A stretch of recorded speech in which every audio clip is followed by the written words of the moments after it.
you know, you can say that we're just like ants on this little trivial planet out on the edge of one of 100 million galaxies, and that what's happening here has no cosmic significance. But that's an arbitrary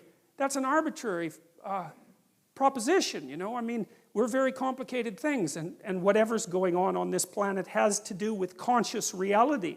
And the transformations of consciousness, for all we know, might be the most important things that happen everywhere. There's no reason to consider consciousness a trivial phenomenon. I mean, it's taken 3.5 billion years for you to develop the brain that you've developed. And human beings are amazing creatures. I mean, just a casual walk through YouTube and all those crazy kids that climb cranes and do that. What's that? Yeah, parkour, man. That stuff's unbelievable, you know? I mean, human beings are crazy, crazy animals. There's almost nothing we can't do. And I'm very loath to assume that the transformations of consciousness that are described in the early stories in the biblical accounts are somehow cosmically trivial. It doesn't strike me that way, and it's certainly not self-evident. And even if they are cosmically trivial, whatever that means, the rocks don't care what you think. Well, who cares what the rocks think? First, they don't think. So I don't see why that's exactly relevant. But even if it's all the same to the cosmos, which is something that I doubt, it's certainly not just all the same to you, you know, because your consciousness has a quality and it matters. Heidegger, for example, who's a philosopher whose writing sort of influenced me post hoc, because I recreated some of the things that he had talked about in the 30s before I knew much about him. But one of the things that Heidegger said was that the fundamental element of human being, of human phenomenology, was care. He said that that's the basic essence of your being, is that you care about things. You know, and that's either negatively or positively, right? To not care about something or to hate it is still to be involved in care.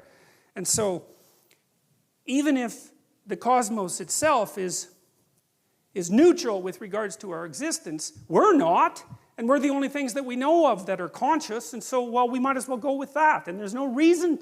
See, I can't help but think that the constant attempts by people to trivialize the nature of their own consciousness has a dark side. I'm a psychoanalyst, and so I always think that way. It's like, well, first of all, if you as a being don't matter, then you don't have to do anything. It's a great justification for total lack of responsibility. And that really twigs something for me, because, you know, people who are bent, let's say, or vengeful or angry are always looking for a reason why they don't have to be responsible for anything.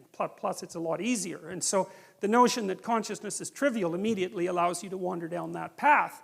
And so I'm skeptical of those claims. And I also think that there's a deep hatred of humanity that underlies those claims as well. And I read my YouTube comments sometimes, you know, and I've always been annoyed that, you know, because I've heard like sort of radical, clueless environmentalists say things like the planet would be better off without people on it, which is something that, like, you just cannot say that. If you say that and listen to yourself, you should like go to a monastery for like 3 years and never say a word and have a shower every 10 minutes until you've learned your lesson properly. You know, you can't utter a more genocidal phrase than that, you know. And of course you always do it in a display of your care for the world. It's like, well, if we just didn't have any people, it's like, well, we'll just line them all up and shoot them with machine guns. No, it's really sickening. It's appalling.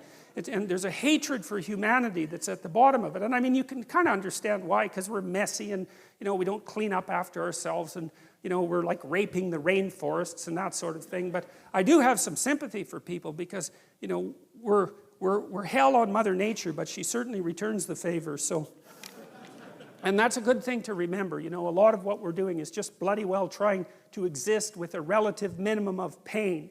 And we're doing our best to get, you know, to get as good at doing that as fast as we can. And that's not an easy thing. There are lots of us, and like life is bloody complicated. And the other thing that happens too is, again, if you scratch just beneath the surface of people, and this is something that's always, you know, to me has been a kind of miracle, is if you talk to someone, they're out doing their job, and maybe they're doing a good job at it, like some emergency room nurse, you know, God, there's a job for you. Or maybe they work in palliative care.